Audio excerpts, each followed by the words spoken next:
Hi friends, இப்போ நம்ம என்ன டாபிக் பார்க்க போகிறோம்னு பார்த்தீங்கன்னா, நம்மளுடைய Indian states and that capital. நம்ம அதை எப்படி ஈஸியாக ஞாபகம் வச்சுக்கலாம் அப்படின்ட்டு தான் நம்ம பார்க்க போகிறோம். ஸ்டேட் பாருங்கள், ஆந்திர பிரதேஷ் வந்து கேபிட்டல் என்னென்னா அமராவதி. அதாவது ஆந்திரானாலே அங்கே எப்படி இருக்கும், சாப்பாடெல்லாம் பார்த்தீங்கன்னா காரசாரமாக தானே இருக்கும். அப்போ காரமாக சாப்பிட்டா நம்ம வந்து எப்படி சாப்பிட்ணுன்னா உட்காந்துட்டு, அதாவது அமர்ந்துக்கிட்டு தான் சாப்பிட்ணும். அந்த க்ளூ வச்சுக்கலாம் நம்ம அதுக்கு. நெக்ஸ்ட் அருணாச்சல் பிரதேஷ்னா இட்டாநகர். இப்போ அருணாச்சலம் படம் இருக்குல்ல, அதில் ரஜினிகாந்த் சார் வந்து எப்படி வச்சிருக்காங்கன்னா ஒரு பட்டை போட்டிருக்காங்க, அதான் இட்டாநகர். அதான் ஒரு பட்டை இட்டுட்டு இருக்காங்கல்ல, அதான் இட்டாநகர் அப்படின்னு சொல்கிறாங்க.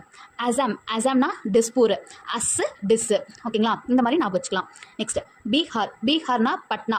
இப்போ பீகார் எப்படி இருக்கு பாருங்களேன், பீகார்ன்றது காருன்ற மாதிரி இருக்குது. நம்ம காரில் போகும்போது பாட்டு கேட்டுக்கிட்டே போகிறோம், ஓகேவா? அப்படின்னா பீகார்னா பட்னா அப்படின்னு நான் வச்சுக்கலாம்.